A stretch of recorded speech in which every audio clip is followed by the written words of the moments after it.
because I'm wanting to see him get to World Series. I already know what he's gonna say.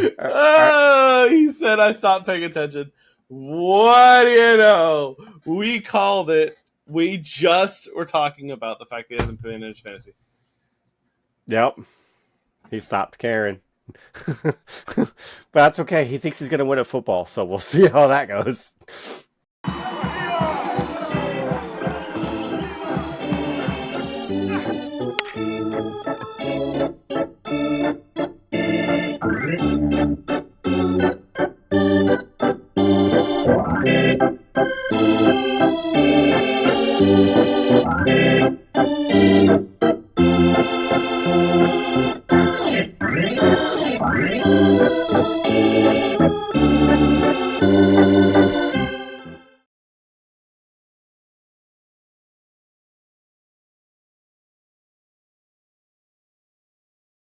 That was almost the opening sound for the recording. You better put that in. You better put that in. I can't. You'd have to burp now. I can't record it now. Okay, I'll start timing myself. Once we start, I'll start doing it 15 seconds. Or is it 30? It's 30 seconds. My bad. 30 seconds. You're bad. Okay. So, week 18's over. Where we're a little bit late in the week 19 when we do this when we're recording today. But did you expect what happened last week to happen with everyone's scores? No. I'm surprised I won by 5. To be honest. With how close that game was all week, that was a pretty interesting one. But I am still blown away by Shane's second victory. Taking Corey over, and then Corey not, for whatever reason, earning any points on the first, which was last Thursday. No points at all, and Shane earned 27, so I mean, I guess it would have been Corey's off day. But he barely did anything all week. Shane actually was kicking his butt the whole way. Out of all 7 games, Shane won 4 of them, and Corey only won 3. Which was terrible. Like, Corey's average points per day on the bench was 30, and Shane's was 22. I don't think he cares anymore. I don't think he does. I think he's trying really hard, and it's just not going very well for him, and he's just getting his butt kicked. Because his team's just not showing up anymore. They're just not, and I don't. Good. I want to see him get kicked out of the playoffs. Well, he's already not going to make it to the playoffs. I think it's already going to be like posted next week on standings. You're not going to be in the playoffs. I hope he doesn't make it, and then I can laugh at him because he takes this way too seriously. He takes it way too seriously. He does, but it's fun. It's supposed to be fun, not serious. I know, and I think he's figuring that out. Like, you won by 5 points, he lost by 60, I beat the kid by almost 200, and then Ethan got obliterated by Rose by over 130. Just, Vladimir Guerrero earned 120 points last week. Did you see that? Yeah. Just absolutely ridiculous. He only had 2 home runs, 4 RBIs, but he kept tallying in what you would say pitcher's points. It's nuts. It's called pitcher's points because for some reason they'll play for like the entire game and get 30. Yeah. Like yesterday, like today. Matt Olson on Ethan, he scored 34. That's pitcher points. Did he? Yeah. Jazz Chisholm got 29 today. So pitcher's points. Well, I mean, for me yesterday, I had, who was it? I had Freddie Freeman got with 25 and Merrill got with 28. And Tanner Houck, my pitcher, got 1 less point with both of them. He had 27. And Yandy Diaz had me 26. Like, just ridiculous. At least he didn't lose 22 points. Yeah, what happened to Walker? Like, you mean Weaver? Weaver, yeah. He's not lost you points all season. Because he was going against Texas. And Texas the Rangers? is a good Yeah, Texas regardless is a good team. It doesn't matter how bad they're doing, they're still a good team. My bad. I'm wrong. They were going Yeah, against Texas. Yeah. Yeah, doubleheader against Texas, and he was game number 1. Yeah. It was game number 2. Well, and he's a Yankee, right? Yeah. Yeah, it's crazy. It's crazy. I don't know if you saw the adjustments to the standings in the league right now and where everyone sits in the major leagues. Did you see where everyone's at in first place for each division? In the actual major leagues. The actual major league. Let me look. It's been a minute. I know Mariners. I know the AL West is neck and neck again. It's always been every season. Well, because the Astros have played one less game, they're technically half a game ahead, even though they haven't played that game yet. I don't even know how the hell they managed to not play that game. It doesn't make any sense to me. I think it's got to be the tally point, which is why they did the doubleheader today, I think, to make up that game. Maybe. Against the Astros? Yeah, that's true. Well, the Astros... Okay, now I gotta go back. Oh, that's right. It was the Rangers to the doubleheader today. It was the Rangers to the doubleheader. The Rangers still behind by 1. They were down by 3 games. And I think it was because they played in New York, and that was why. Because New York it's like the Pacific Northwest. It's going to get rainy.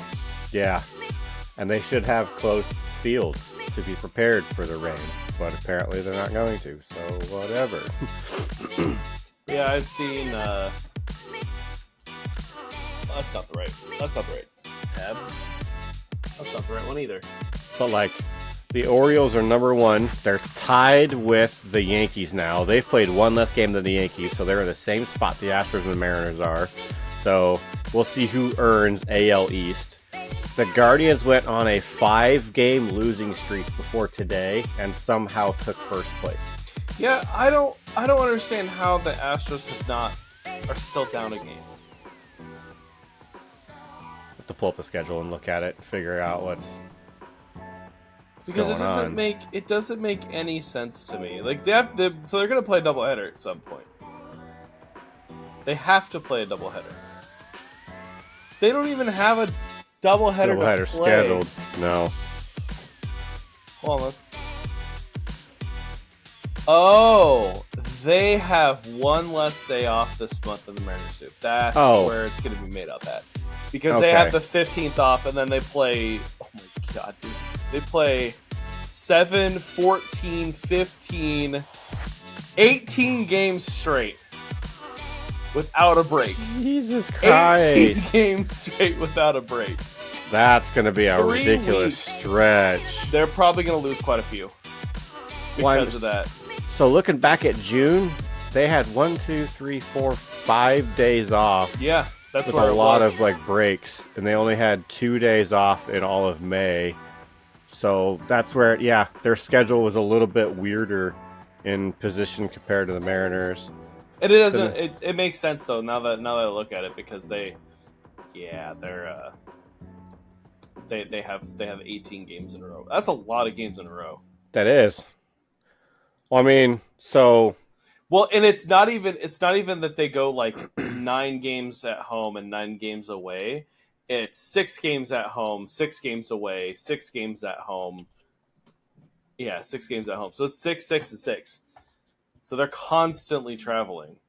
So not only do the Astros have a ton of games to play straight, but with the Orioles being 1 game less played than the Yankees, they play 1 more game tomorrow. And then they play 6 games at home. Then they have 3 away games in New York. And then they're back home for 4. And then they have 1 day off. So they play 6, 9. They play 13 straight. And then they go right back into a long road stint. Usually right by the All-Star break, that's when all the teams play the same amount of games. Yeah. This year is different. I don't understand how or why it's different. So, no idea. And I was looking at a thing earlier today that was talking about the strength of season remaining for different teams. And they have the Cubs ranked as one of the 27th easiest ranked last so the hardest part of the season. 3rd hardest. No, the 3rd easiest. No, you said 27th easiest, meaning that's the hardest. What, 27th most difficult season remaining. Where did you see it? Where did you see it? It's on Facebook. Here we go. Tankathon has it. Did you find it? Yeah. Okay. Chicago Cubs is the hard. They got it difficult. Oh, okay. So I was just reading it wrong. Yeah. So Tampa Bay has the hardest schedule with 46 games left, and Detroit has the easiest schedule. The Tigers? Based off of the teams they play, because the Tigers play Baltimore, New York, San Diego, Kansas City, Boston, and Seattle, and that for the toughest. But the easiest opponents are only the Chicago White Sox, Colorado Rockies, Oakland A's, Angels, and Cubs. Remaining schedule strength. Okay, I found it. Yeah. This is you found it? At. Okay. Yeah. We've got the Phillies, the Yankees, the Guardians, and the Dodgers. We play 3 games against them coming up pretty quick.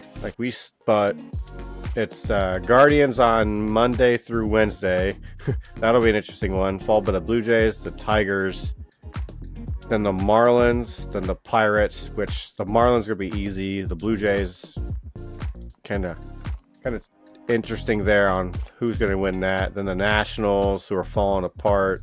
Back to the Pirates. Then we got the Yankees, the Dodgers back to back. We got the Rockies, the Athletics, and the Nationals.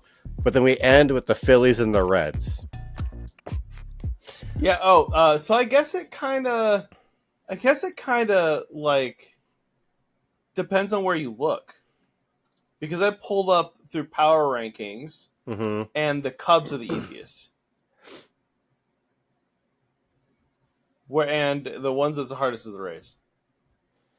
Yeah, we have a 484% win chance. So less than 50% chance of winning enough games to make it to the playoffs. And we're 5 games back from the wild card right now as of today. Cubs aren't making it.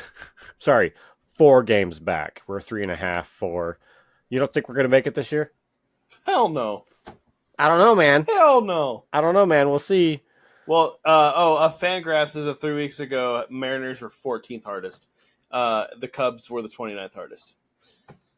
They have basically the easiest schedule in baseball as it sits, so the Cubs should be winning every single game. Well, I mean, with the Yankees, the Guardians, the Dodgers, and the Phillies, they're the toughest teams in baseball right now. Everyone else is just easy. One of the comments on Reddit for this is, as somebody who has watched their team shit the bed through even the easiest appointments, I will not respond to this comment. Respond to this article. About the Cubs? Yeah. It was in the Cubs Discord, or the Cubs Reddit. Oh, Jesus. Yeah, the Tampa Bay Devil Rays have the hardest remaining season. Good Lord. They go against the Phillies, the Orioles, the Dodgers, the Twins, and the Padres, and they have the Athletics, the Tigers, and the Blue Jays left. That's it for the easiest. I don't know if that is fair. Per Fangraphs, you're going to actually like this. Okay. The AL East is predicting the Yankees to take the whole thing. They're predicting the Yankees, huh? 90. Well, as it sits right now, they're saying because the Yankees. Oh no, sorry. This is the where they're sitting at, like breaking. So the Yankees have a 99.5% chance of making the playoffs, and a 54% chance of winning the division. So they're picking Yankees, Guardians, Mariners, Phillies, Brewers, Dodgers are the ones they're doing. This could be a little older. This is before the 11th. Yeah. So because they're predicting that the Mariners win tonight. Oh, are they? It's predicting the Mariners win tonight. Yeah. That's the whole reason why. So they're predicting the Mariners win tonight. They have a 40.8% chance to win the division, but Astros still have a 57.2% chance to win the division. I don't understand. The Astros are buried. They were so buried. Something unlocked with that team, and they came right back around and started turning it over. Because the fact that they have won 4 straight puts them tied to the Mariners. But their run differential is tighter than it was. Their win and loss expected is better than what they have been doing. So there's something curtailed and fixed itself. Just it's all kinds of weird with that one, but I love this one. Expected win-loss for the Chicago White Sox is 33-86. They are 28-91. They are 5 games behind expected. Whereas the Blue Jays 33-86. Isn't that 162 games? That doesn't have 162 games. 33-86. That's 119. That's only for current games played, according to MLB. Yeah, that's just for current. And I'm trying to figure out what Fangraph you're looking at to see. I'll link it. Here's the one I was looking at. Because I see just ones for players. I don't want to see just the players. I want to see the end of season.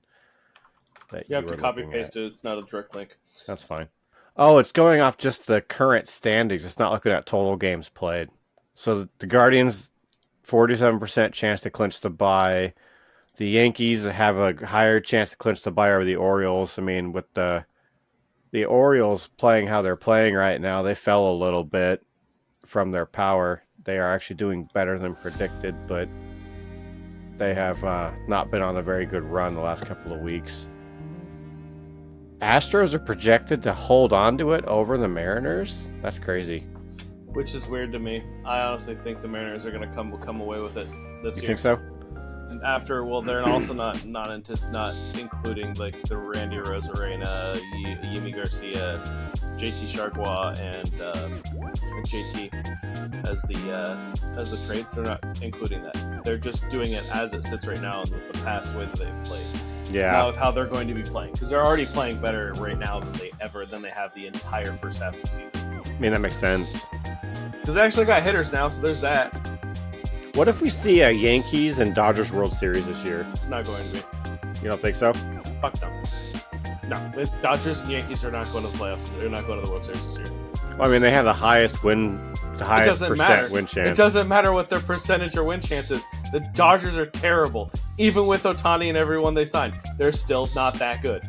No, they're not. Just because they win off of slugging, they do good against crap pitching.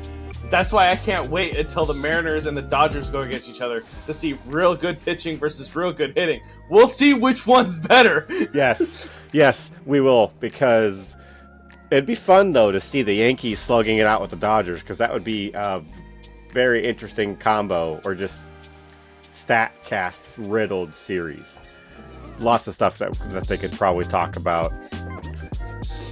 Speaking of which, I'm gonna pull their schedule. Who? The Dodgers? The Mariners go against the Dodgers on the 19th. I know, I just saw that.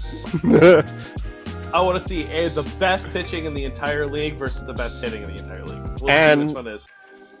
They are in Seattle for... No, they're in LA for it.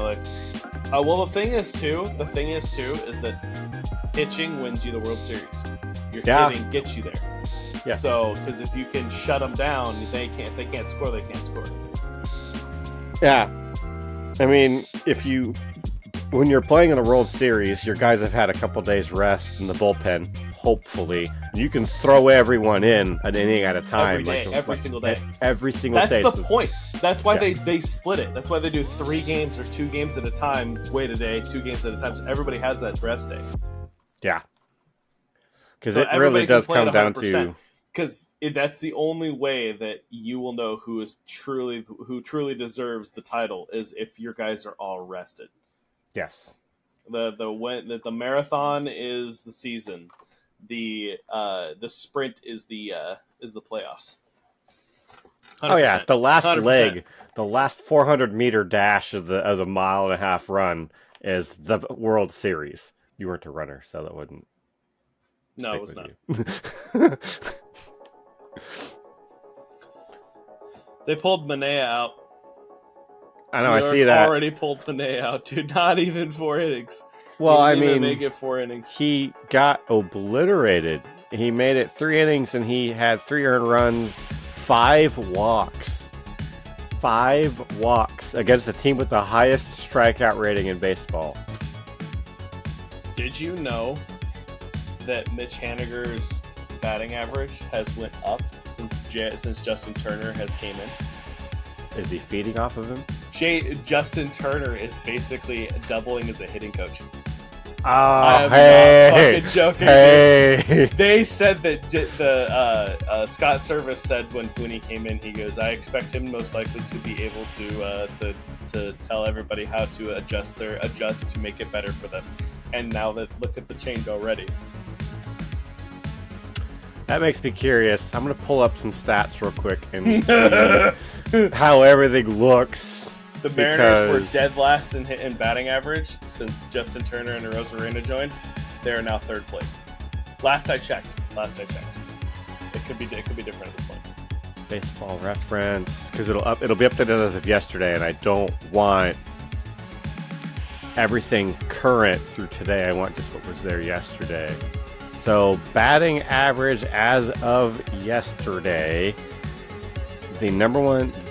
The worst team of baseball still is the Mariners. Yep. Yeah. Like 217 for Mariners, 218 for the White Sox, and 230 for the Athletics. The top team right now is the Padres at a 265.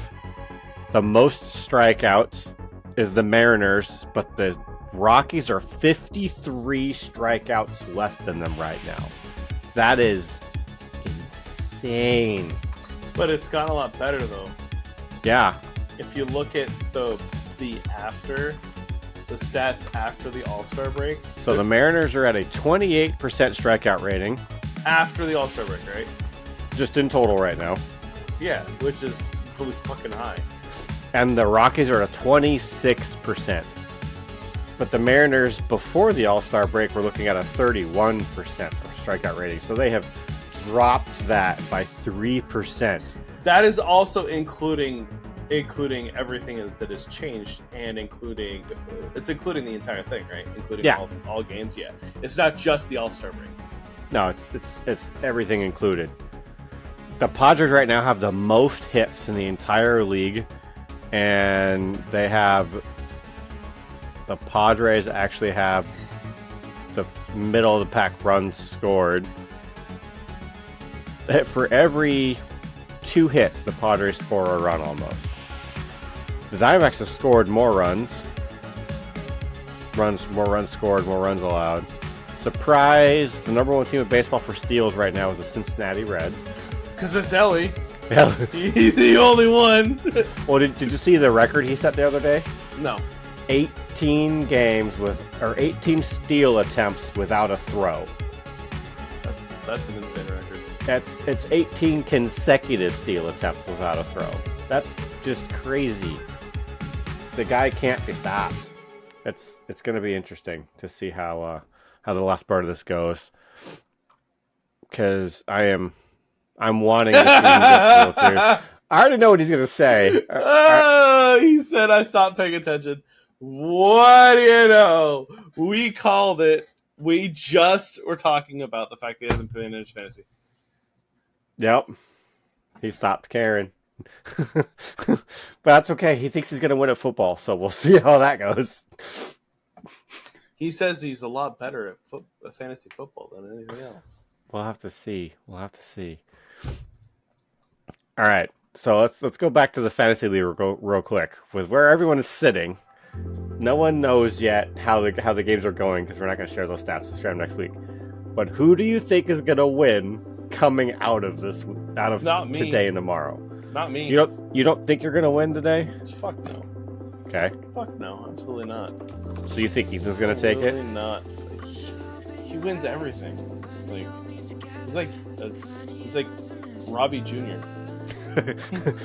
He's 14-4 right now, so he's like Robbie right Jr. behind me. No, he's 13-5. Sorry, 13-5. Still, he's pretty damn close to my record.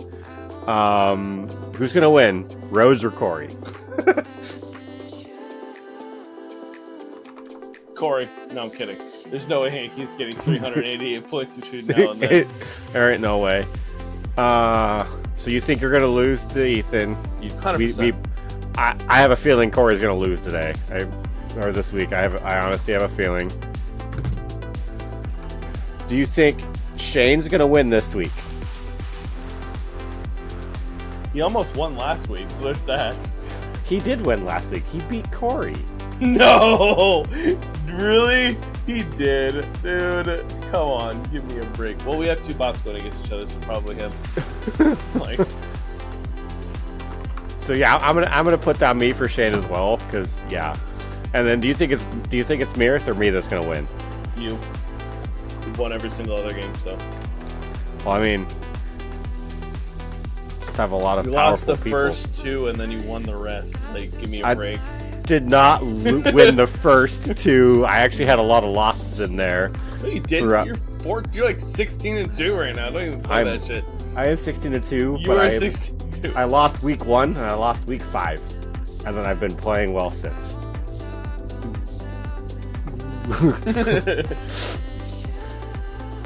Who do you think's gonna win it this year? Who do you think's gonna take the playoffs? Corey. We should tell him that we think he's gonna win the consolation bracket. No, I think he's winning the whole thing. Do you think he's gonna win the whole thing? Then when he goes, "No, I didn't win," I was like, "Yeah, we said you'd win the whole thing. We didn't say the World Series. We said the whole thing. The whole thing meant the consolation bracket." He's gonna hate us for that, but that's okay, because if he stopped caring and he stopped paying attention, he's gonna be just bot on bot. We'll see how he does against Shane in the bracket. Yep. I'm gonna laugh if Corey ends up the loser, the ultimate loser of this entire season. Because we should tell him the only way that you can play in the consolation bracket is if you don't pay attention to your team and you let it go by itself.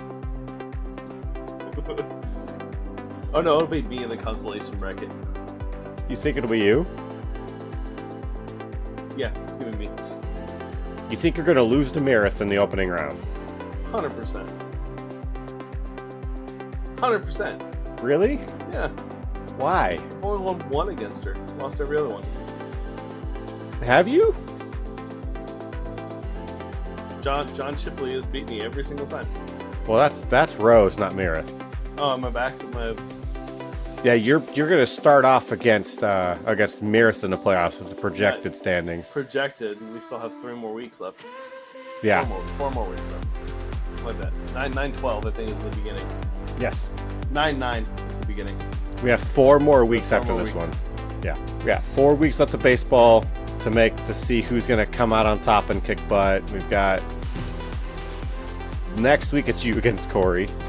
I'll just let it go. Just gonna let it go and just see how it goes. Bot versus bot again. It's me versus Ethan next week. Okay. Doesn't matter. I'm already in, so I don't really care right now. Okay, so who do you think's gonna win next week? Because we're trying to figure out who's gonna try to bump somebody out of the current seed spot. Do you think do you think Rose is gonna win next week against the kid? Probably. Okay. Do you think you're gonna beat Corey next week? Probably. Do you think Meredith is gonna beat Shane next week? No. I mean, if Meredith is playing the same way that she's playing today. That's why I'm saying no. Okay, so you think Shane? I want to pick that one too. I think Shane, his team is finally alive and doing something. It's gonna be interesting to see how that tallies up. And then who do you think is gonna be, me or Ethan next week? Ethan. Think Ethan next week? Ethan gave you your first loss. He did. No, it was Shane gave me my first loss. Oh yeah, that's right. And then Ethan was my second loss. Yeah, he was second. Yeah, he was my. I'm trying to find that day that I lost. Yeah, it was Ethan beat me by 52 points that day. Yeah, and that one we went against. The last time we went against each other, I would have won. I almost won. I was what was it? 18 points. It was really close. It was insanely close.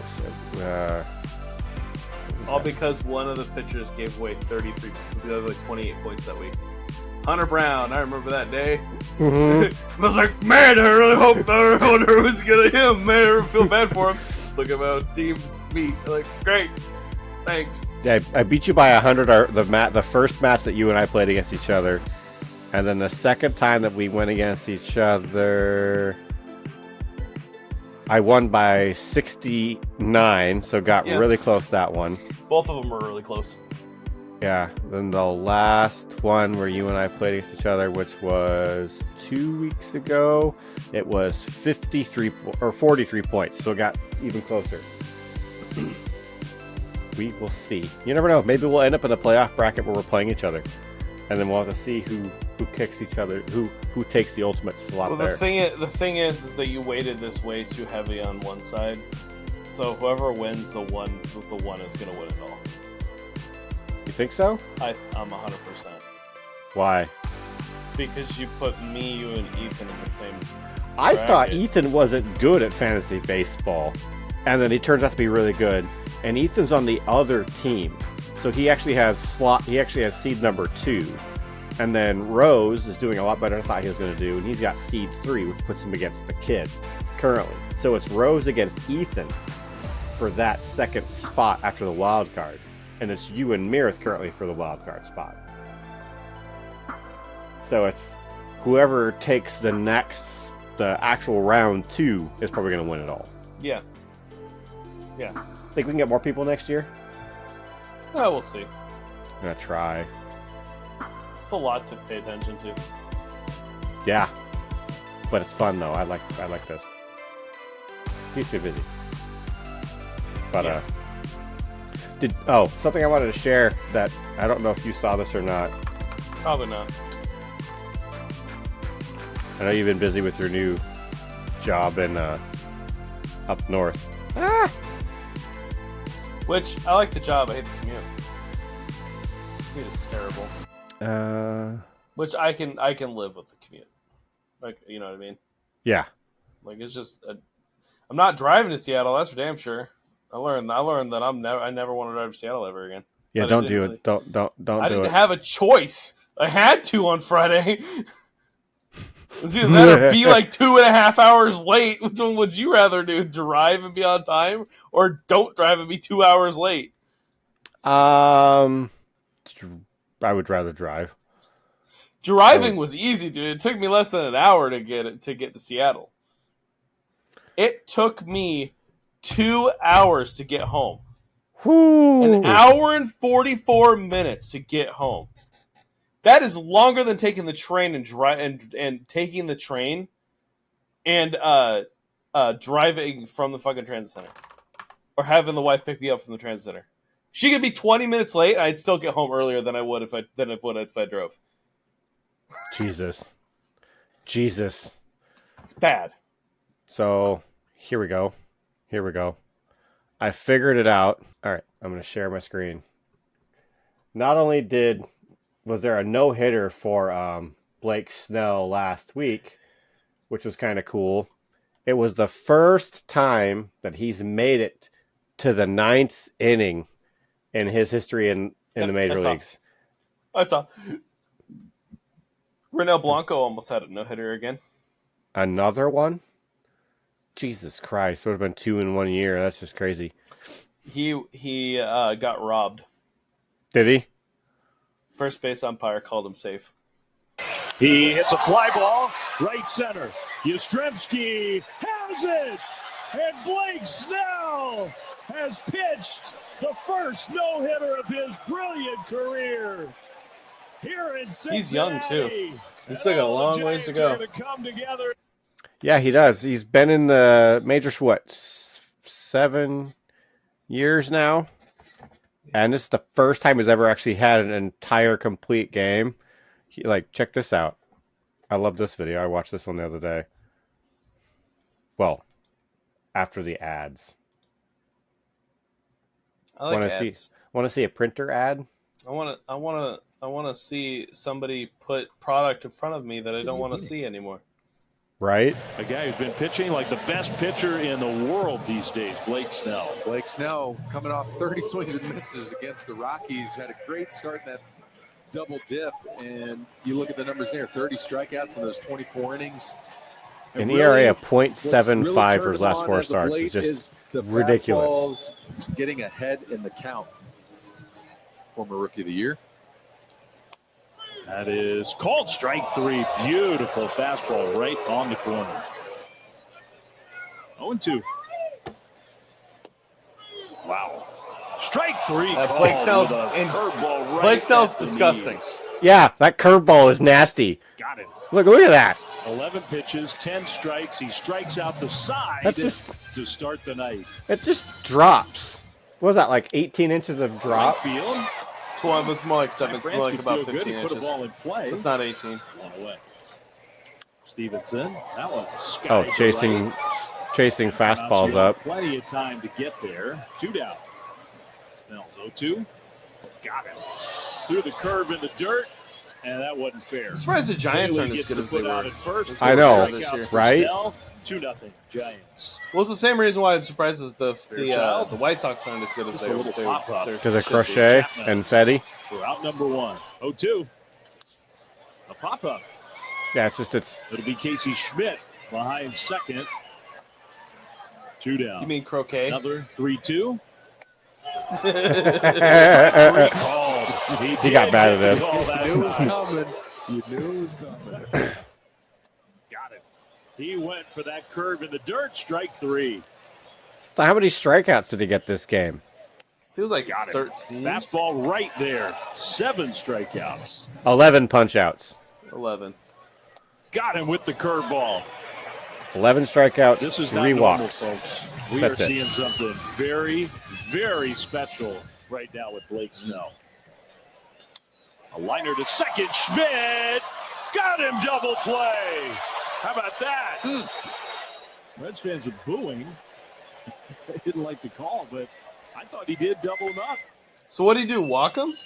He walked the one guy, and then the other guy hit into a line drive and threw out the other guy at first. Will be the guy out number 3. And it looked like they were right. It looked like he actually made it back to base. So that might have been a missed call. 3-2. Popped up. Shallow center. I love when they Schmidt yell will at the make plate. Call. When they Casey's cuss at the there, plate. 1 away. Big out. 1-2. That time he couldn't hold up. Strike 3 on another curve. 2 down, his 9th strikeout of the game. Let me make it bigger. In the air to center. Ramos is there. You must not have Blake a good internet Snell, connection, do you? 6 brilliant innings, and I don't think he's done. Giants lead 2-0. It's just lagging for whatever reason when it's uploading. And a fly It's so ball. crazy. Really just Is it only when it's pop up, uploading? kind of no man's land. Yeah. It'll be Fitzgerald from short. He's doing it all tonight. He throws to shallow right, and Encarnacion will get there. 2 down. So 2 outs for Tyler Stevenson. He goes after the first pitch. Out to right center. Ramos. His fastball's not that number fast. 3. No, it's 97. what? 90. Yeah, like 95, 97. And Yeah. still going. Which is 3-0 Giants. not bad. 3-2 from Snell. He got it with the fastball. If he just walks away knowing he got it. 97 miles an hour. Strikeout number 10. You love seeing it. It's almost you don't even know what to do with your hands. Fly ball left field. Conforto squares up. Out number 2. 2 down for Fairchild. There must not be very On many, the ground very is many short. players Fitzgerald's got at the it. Reds game. And he throws You him can out. barely hear anything. 8 I know. innings for Blake There's a lot of empty Snell. There's seats a lot in of that. empty seats, yeah. Something special going tonight. 3-0 Giants. Oh yeah, there's a lot of empty seats. He got him. Curveball Espinal could not hold up. 1 out here in the 9th. India, a comebacker. Snell, 2 down. Darn. Come on. And that's a gift on 1 pitch. He gets Jonathan India. And how else would you want this one to come to a climax? A hit. That's what we wanted to The see. Reds I want to see a hit. superstar, Ellis De La Cruz. First pitch to De La Cruz. He hits a fly ball, right center. Yastrzemski has it! And Blake Snell has pitched. 27 outs. Wild That's to me. That is just crazy. Stop drinking. There we go. I saw that and I was like, that's pretty cool for him to make his first ever appearance in the 9th inning and throw a not a perfect game, but a no-hitter and hold on to it. Yeah. And who has Snell? Is it Ethan? I forget who. I don't know. Last week he was the key deciding factor on whoever had him, just absolutely obliterating that other person. I can check right now. Blake Snell. Shane. Oh, that's why. That's right. That's why he won. That's why he won. Yeah, Schnell earned him 81 points. If Schnell hadn't done that, he would have lost to Corey. Alright. You never know. Maybe he'll do it again this week, and he'll be tallying up just fine. But we'll see. That's perfect. I did not realize that. I totally thought it was Ethan. But alright. That's it for week 18. We got week 19 coming up next week, guys. Stay tuned for our season as we wind down and get close to our playoff bracket. Thank you for tuning in, everyone. Have a good night.